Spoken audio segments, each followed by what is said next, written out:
দেখো, আজকে পার্ট 3-তে যেটা আলোচনা করার বিষয়, আমি বলেছিলাম পার্ট 2-তে যে ডব্লিউএস ওয়ার্ড নিয়ে আলোচনা করবো আজকে, কিন্তু আমি টেন্সটা আলোচনা করতে হবে আগে। কেন বলছি? ধরো তুমি কেন বাড়ি যাচ্ছ, সে কোথায় যাবে, হ্যাঁ, আমার বন্ধু কখন আমাদের বাড়িতে এসেছিল।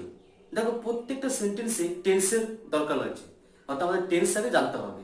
তার জন্য আমি প্ল্যান করেছি যে আগে টেন্সটা শিখে নিই, তারপর আমি ডব্লিউএস ওয়ার্ড নিয়ে আলোচনা করব।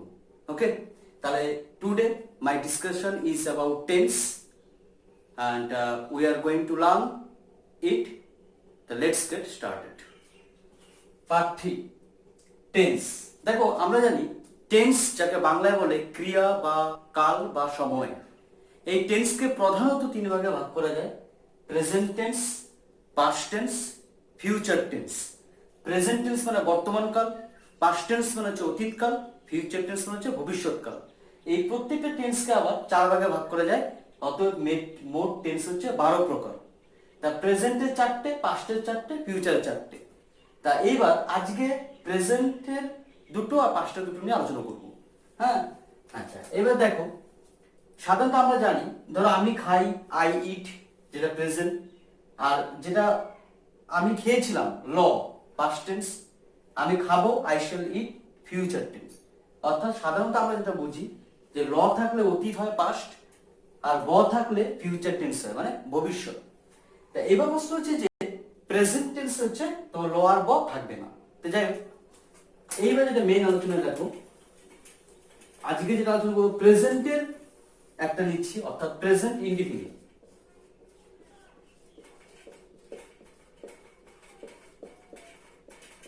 আগে বুঝবে যেটা বাংলায় বলে সাধারণ বর্তমান। এবার কোশ্চেন হচ্ছে, মনে রাখবে এর স্ট্রাকচার কি। আগে বাংলা বুঝবে প্রথমে, মানে বাংলায় কোন সেন্টেন্স থাকলে, কোন বাক্য থাকলে তোমার প্রেজেন্ট রিপিট হবে, কোন বাক্য থাকলে প্রেজেন্ট কন্টিনিউয়াস হবে, কোন বাক্য থাকলে বাংলায় present past indefinite, past continuous এগুলো হবে। আগে বাংলাটা জানতে হবে, তারপর ইংলিশটা স্ট্রাকচার। তাই এবার প্রশ্ন হচ্ছে, দেখো প্রেজেন্ট ইনডিফিনিটের বাংলায় থাকে, দেখো যায়, খায়, পড়ে, লেখে, ঘুমায়, এরকম বাংলায় থাকবে প্রেজেন্ট ইনডিফিনিটিভ। আর ইংরেজি স্ট্রাকচারটা কি, দেখো সাবজেক্ট হবে, মেইন ভার্ব প্লাস অবজেক্ট। এবার দেখো, তাহলে প্রেজেন্ট ইনডিফিনিটে বাংলায় কি থাকবে? যায়, খায়, পড়ে, লেখে, ঘুমায়, এগুলো। আর ইংরেজি স্ট্রাকচার থাকবে সাবজেক্ট, মেইন ভার্ব আর অবজেক্ট। মেইন ভার্বটা কোন ফর্ম হবে? সব সময় ফার্স্ট ফর্ম হবে। মেইন ভার্বটা হচ্ছে ফার্স্ট ফর্ম হবে, ঠিক আছে? তাহলে মেইন ভার্বটা ফার্স্ট ফর্ম হয়। এইবার আমি একটা এক্সাম্পল দিচ্ছি। ধরো আমি প্রতিদিন সকালবেলায় হাঁটি। ধরো আমি প্রতিদিন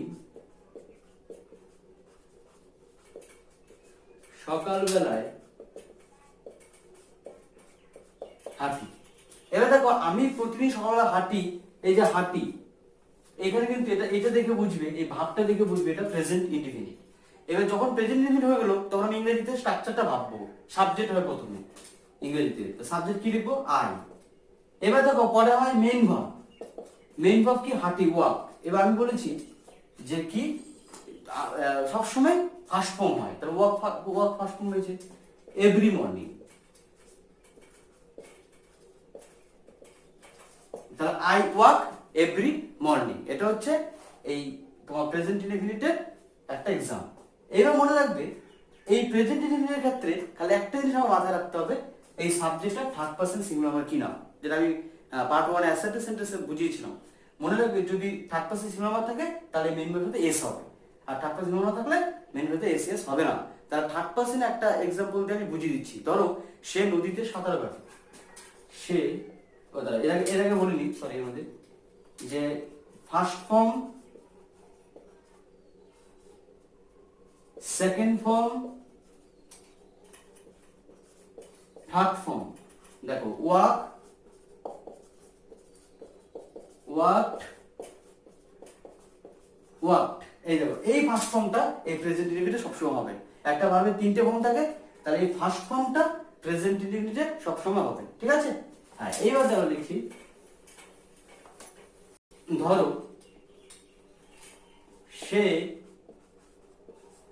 নদীতে সাঁতার কাটে। এবার দেখো সে নদীতে সাঁতার কাটে, এবার দেখো হি সুইমস ইন দ্য রিভার। এখানে he third person number S হয়েছে, তাহলে দেখো হি সুইমস ইন দ্য রিভার, এখানে দেখো হি থার্ড পারসন নাম্বার বলে এস হয়েছে।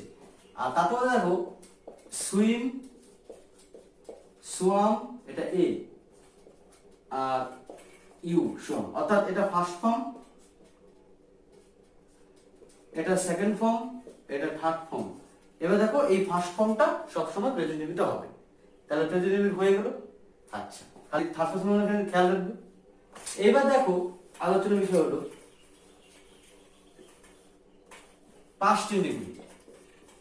দেখো পাস্ট ইনডিফিনিট যেটা বলছে, যাকে বাংলায় বলবে সাধারণ অতীত, অর্থাৎ অতীতকালে যে কাজটা হয়ে গেছে কমপ্লিট। যেমন ধরো খেলো, গেল, বা পড়েছিল, লিখেছিল, ঘুমিয়েছিল, এইগুলো থাকবে।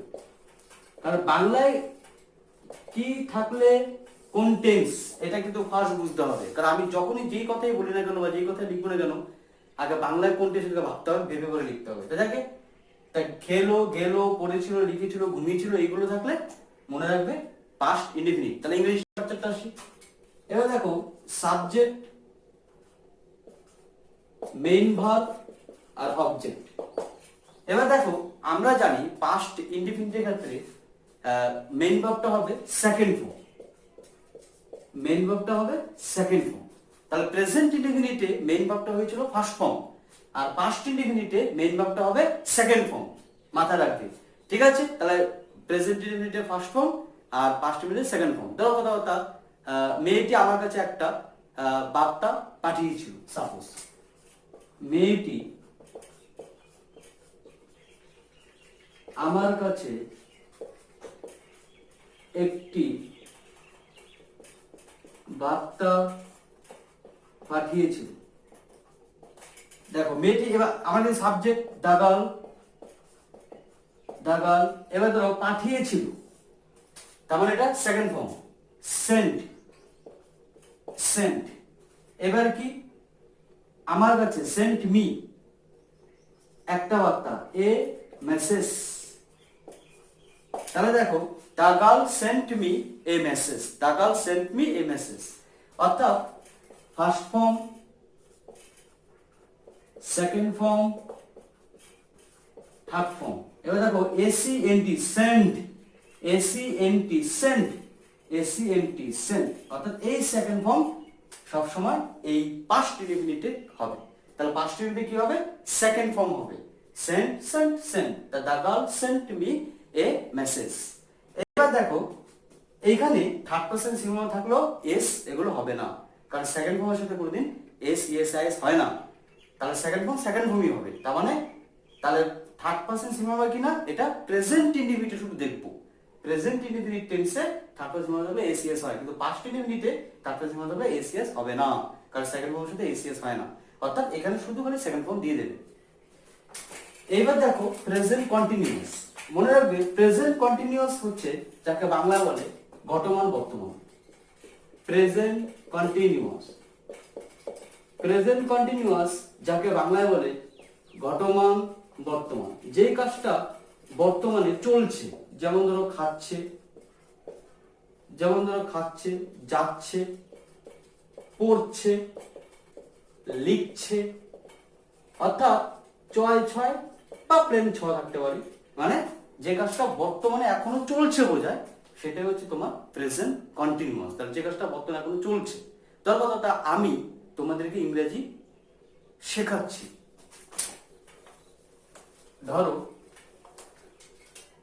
আমি তোমাদেরকে ইংরেজি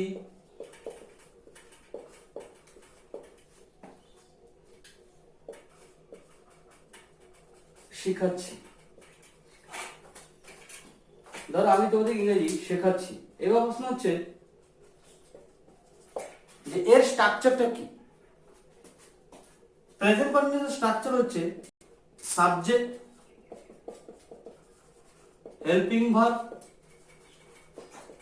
মেইন ভার্ব আর অবজেক্ট। এবার দেখো হেল্পিং ভার্ব প্রেজেন্ট কন্টিনিউয়াস হবেই, কি হবে, am নয়তো is নয়তো are, আর মেইন ভার্বের সাথে আইএনজি। তাহলে প্রেজেন্ট কন্টিনিউয়াসে am is are হবেই, am is are আর মেইন ভার্বের সাথে আইএনজি। এবার আমটা সাবজেক্টে আই থাকে তাহলে am হবে, এই সাবজেক্ট যদি সিঙ্গুলার নাম্বার থাকে তাহলে হবে is, আর এই সাবজেক্ট যদি প্লুরাল নাম্বার থাকে তাহলে হবে are, আর মেইন ভার্বের সাথে আইএনজি। মনে রাখবে মেইন ভার্বটা কিন্তু সবসময় ফার্স্ট ফর্ম হবে, অর্থাৎ ফার্স্ট ফর্মের সাথেই মনে রাখবে আইএনজি হয়। যেমন ধরো কথাটা আমি যাচ্ছি, আই এম গোয়িং, কখনই আই এম ওয়েন্টিং হবে না, অর্থাৎ মনে রাখবে মেইন ভার্ব ফার্স্ট ফর্মের সাথে আইএনজি হবে। ঠিক আছে, সেটা প্রেজেন্ট কন্টিনিউয়াস ক্ষেত্রেও পাস্ট কন্টিনিউয়াস ক্ষেত্রেও, অর্থাৎ ফার্স্ট ফর্মের সাথে আইএনজি হয়। তা যাকে এবার তাহলে আমি তোমাদেরকে ইংরেজি শেখাচ্ছি, ইংরেজি দেখো আমাদের সাবজেক্ট, তারপর হেল্পিং ভার্ব হবে am is are, আয়ের সাথে am হয়, তা আই এম শেখানো ইংরেজি কি টিচ, তাহলে এবার আইএনজি দেবে, আই এম টিচিং ইউ তোমাদেরকে, আই এম টিচিং ইউ কি ইংলিশ, ENGLISH, তাহলে I am teaching you English, আমি তোমাদেরকে ইংরেজি শেখাচ্ছি। তাহলে ঠিক আছে, পুরো সাবজেক্ট যাবে, এটা আয় ক্ষেত্রে বলেছে। এবার তোর কথাটা ইসটা করতে হবে, সাবজেক্ট যদি সিঙ্গুলার থাকে আয় বাদ দিয়ে। ধরো শিশুটি মায়ের কোলে ঘুমাচ্ছে,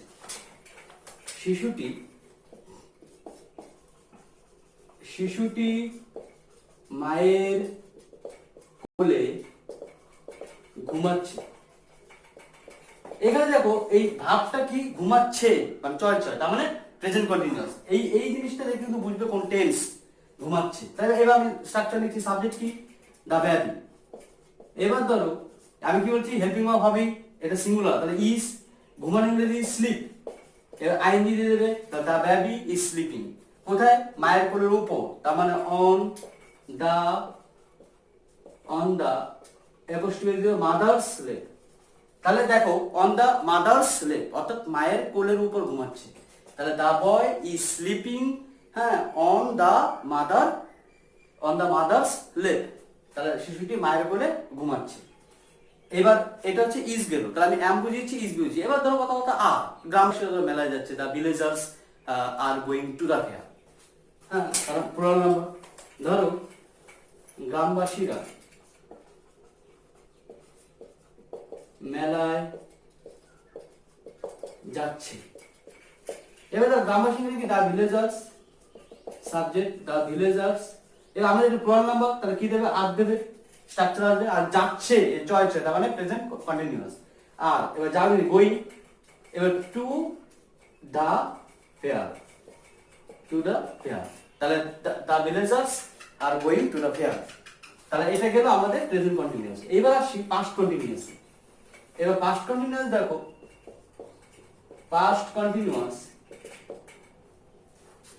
কন্টিনিউয়াস কি বলছে, যেটাকে বাংলায় বলে ঘটমান অতীত।